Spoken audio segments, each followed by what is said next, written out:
Robert Friedland, thank you so much for joining us. FMF TV, welcome to Riyadh and the third edition of the Future Minerals Forum. I want to start by asking you what you make of this whole idea in the Saudi vision of a super region and their belief that collaboration amongst the 80-some countries in this geographic region that spans from Central Asia to Africa need to collaborate more. What do you make of that? It's fantastic. It's true. Saudi Arabia has a young population. It's the custodian of the holy places. Dubai is a big central airport for the world. Why can't Saudi Arabia be a central location for the development of God's gifts that come out of the earth? The wealth here that you see all around you came from crude oil out of the soil. So it's a people and a society that understand the centrality of the gifts given to us by our Creator. The energy you feel here is driven by a young, focused family leadership that is very serious about leading the world. And what they've got, 40 or 50 ministers of minds here. We started here this is the third meeting here.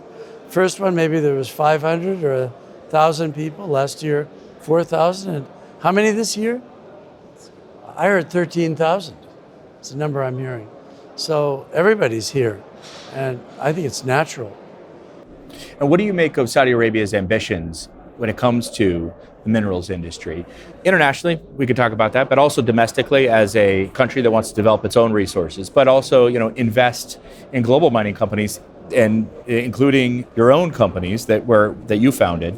What do you make of that, of Saudi Arabia's prospects in the minerals industry? It's the unlimited ambition of young, focused leadership that makes this place so attractive. This is the next China.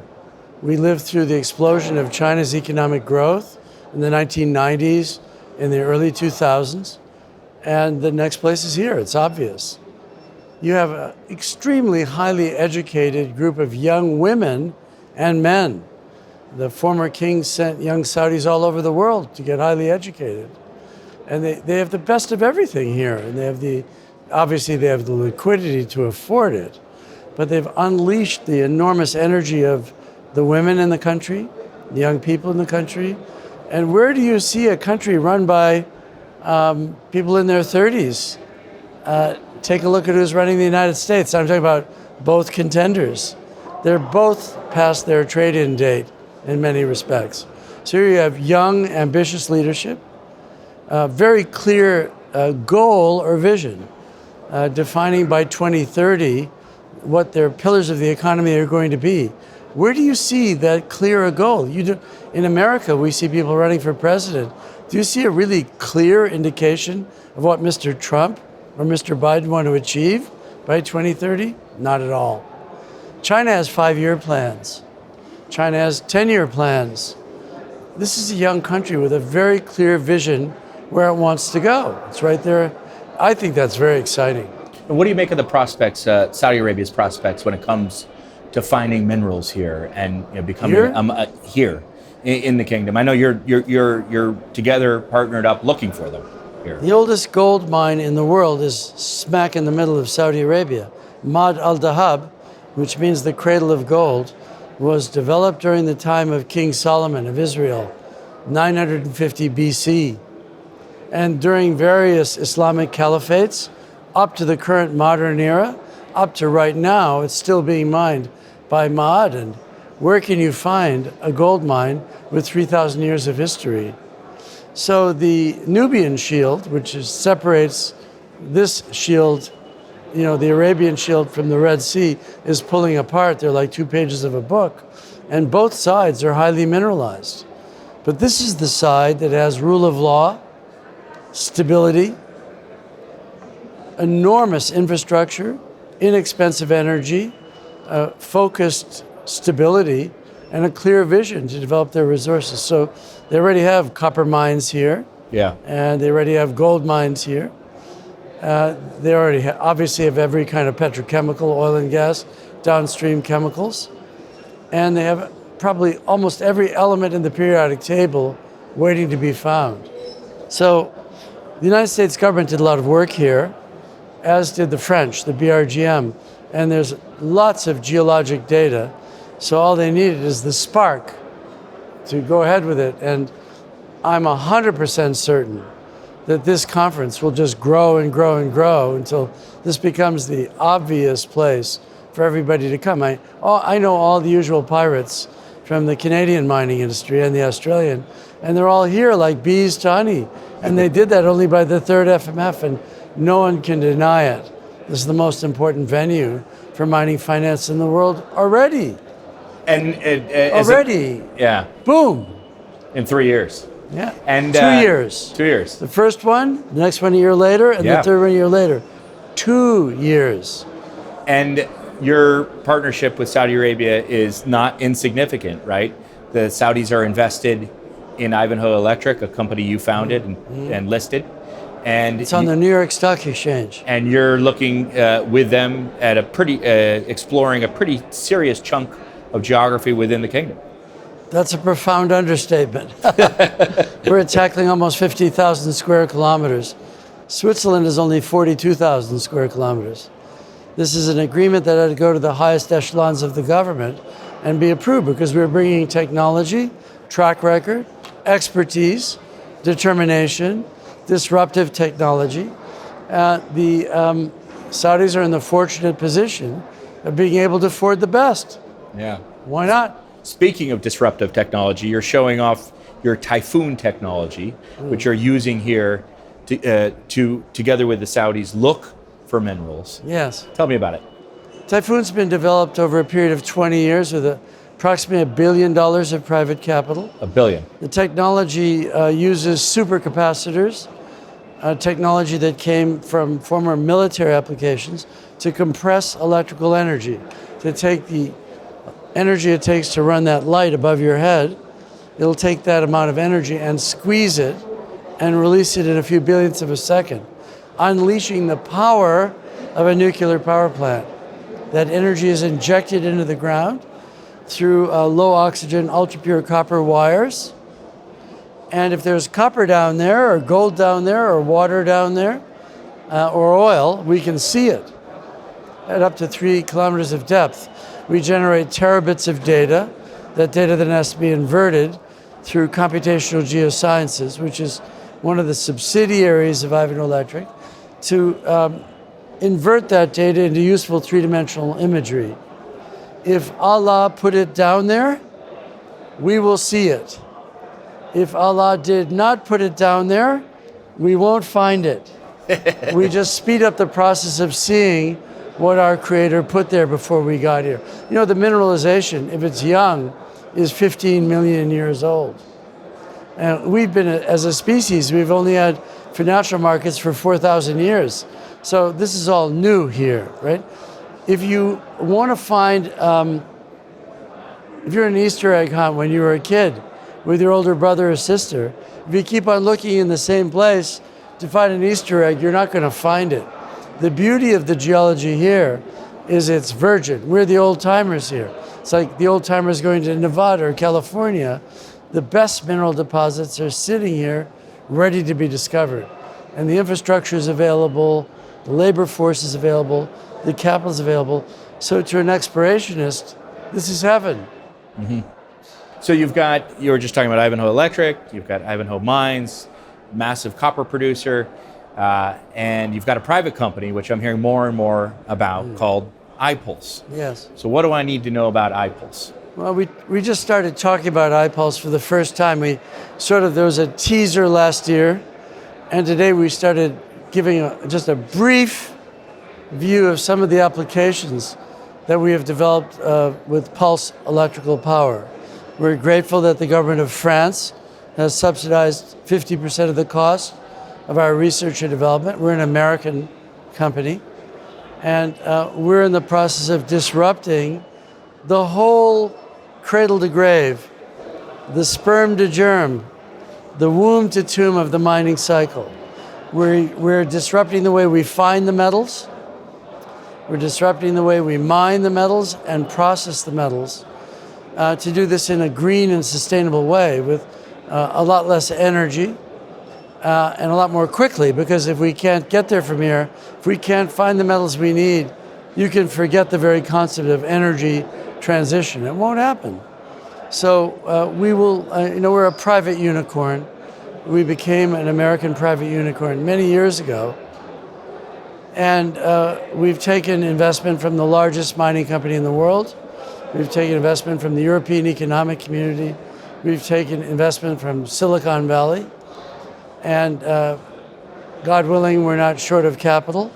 And we're focused on bringing many aspects of that technology here to the kingdom in partnership with numerous entities of the Saudi kingdom with whom we're in discussion. We've announced a joint venture 50-50 with the state mining company Ma'aden. Yep. You know that word means metals. Ma'aden would be considered a major mining company by international standards. It's $50-60 billion valuation. So it would be the scale of a Newmont or a Barrick, or bigger. Bigger, actually. A very capable organization run by very dynamic young people, headed by Robert Wilt, who I'm sure you're going to speak to. Another Robert. And we think the world of these people. And we're honored to work together with them in a 50-50 joint venture, because we're creating a venture where 1 + 1 = 3 or 9. And the advantage of the whole situation is we're actually doing it. Yeah. You can take these cameras and drive 150 kilometers west of here to Alamar, and you can film Typhoon at work. And frankly,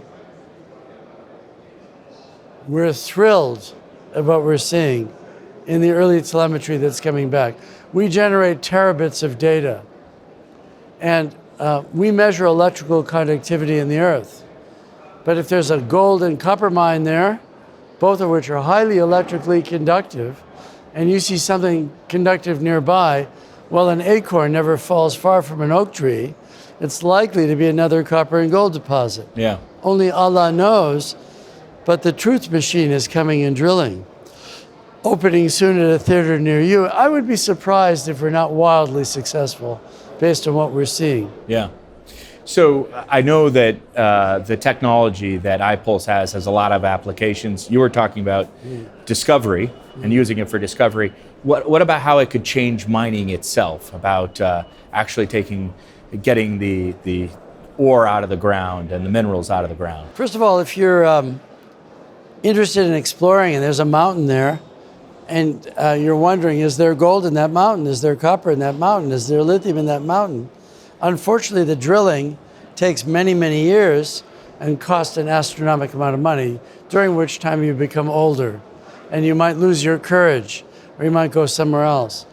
So first we have to revolutionize drilling to make it faster, cleaner, to get the answer quicker, because first we have the geophysical data, then we have to drill it with new technology. And we have drilling technology that is just going to dramatically speed up the process of finding out what's there.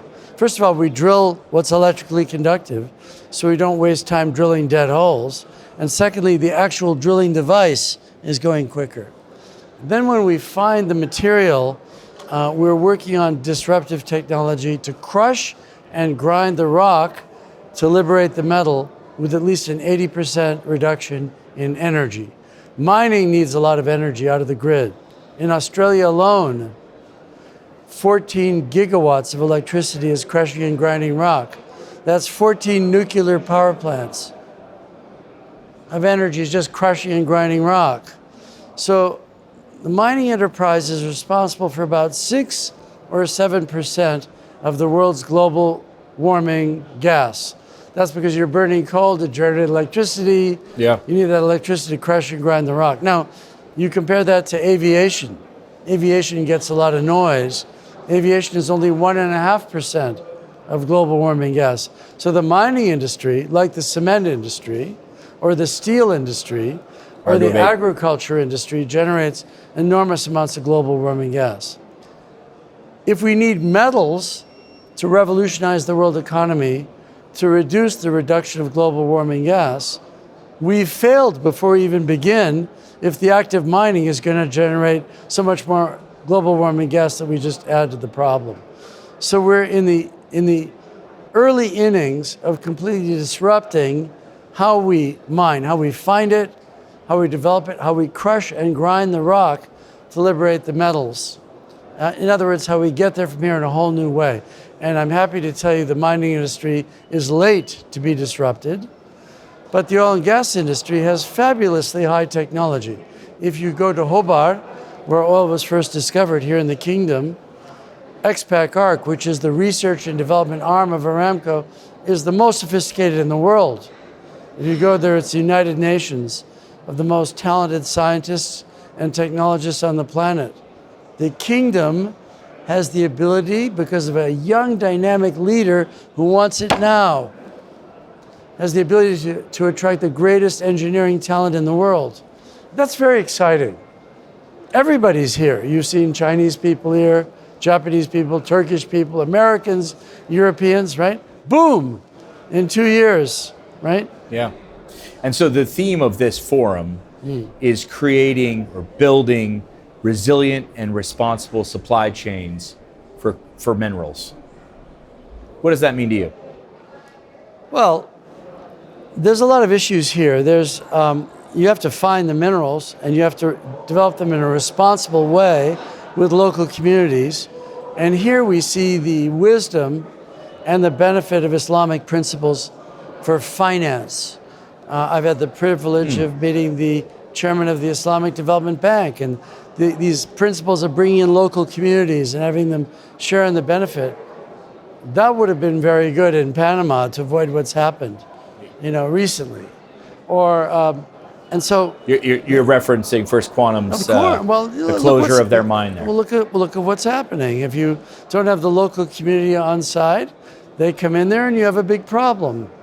This is a country that's going to get it right. There's no ice or snow. There's no cold, dark winter. There's a fantastic infrastructure. The ministers are very young and are driven by a young visionary leader who has the capability to make things happen. That's fantastic. That's a lot like Steve Jobs creating a reality distortion field. We're really only limited by our imagination. Elon Musk figured out how to go to outer space and launch a rocket backwards on a barge. NASA never did that, right? So the kingdom will attract the disruptors. They're funding electric automation and Lucid. Yeah. And they have the wisdom and the ability to make mistakes and learn from their mistakes and ultimately get it right. And so I think the kingdom is going to play a critical role in developing a bit of light in a very troubled world. Yeah. Can you imagine a successful outcome in Gaza or dealing with Israel and Gaza without the support of Saudi Arabia? Can you imagine the importance of the centrality of the leadership of this country, the wisdom, the strength, and the maturity that they're displaying in pulling this together? We want to be a part of that. Like, as a grandfather, we want to help. Like, when we see something really great, people want to come forward and help. People can sense it. That's why you're here, Yes. And I'll testify. It's real. It's not perfect, but it's real, and we love it. Yeah. And you spoke a little bit there at the beginning about the aspect of what a responsible supply chain is. And so, last question to you, where does the kingdom fit in, and while we're at it, the minerals industry in general, in addressing this issue of the resilience of supply chains? Because obviously it's an issue here, as you know, Robert. It's part of the theme, but it's also, they're talking about it in Washington, D.C. It's a very politicized topic. Look at this young minister. Where does everyone fit in with the kingdom is a better question. You have a Hajj here where millions of people come for the peak religious experience of their life. The holy places are here. So you have, 50 ministers coming here already from all over the world, like bees to honey. So the kingdom can organize the exportation of venture capital all over the African continent and all over the current Islamic world, the Near East, the Middle East, Uzbekistan, Kazakhstan, all the other stans. They can look to all over the world. The kingdom doesn't have any enemies, really. And so by bringing the best talent together with capital, this is going to become a sort of leading place for mining finance that London used to play or New York used to play. Today, mining is less than 1% of the valuation of the S&P 500. That's the lowest it's ever been. This is a society that understands that everything we touch is mined and is a gift from Allah. So now they're filling the void that somebody else has to provide the funds. And look around you, it's happening. You know, there's Saudi private sector with deep pockets. So they can go to Tanzania, they can go to Uganda, they can go to Congo, they go to South Africa, they go to Uzbekistan. Where can they not go? And we're limited in that we have a shortage of young people in mining. A lot of young people went into internet and broadband and Netflix and perhaps sexier industries. But mining is very interesting. And there's a lot of young Saudis that are very interested in the business. And they did very well in oil and gas, didn't they? So oil and gas and mining are cousins. And oil and gas has been disrupted with technology, like fracking, for example. So this is a society very happy to develop and accept new disruptive technology. They get it. They understand. And so I'm extremely bullish on this Vision 2030. And I think His Royal Highness Mohammed bin Salman has made this the single most exciting economy for Australians, for Canadians, for young Americans. And I believe that this young Saudi generation will bring us a better world. I really do. I mean, look at the faces, look at the people you see here. I'm very happy to be here. I'm very honored to be here. And God willing, we'll come back and get to play a role being part of this. Robert Friedland, thank you very much for your time. We appreciate it. Thank you. It's an honor. We enjoyed it. Peace.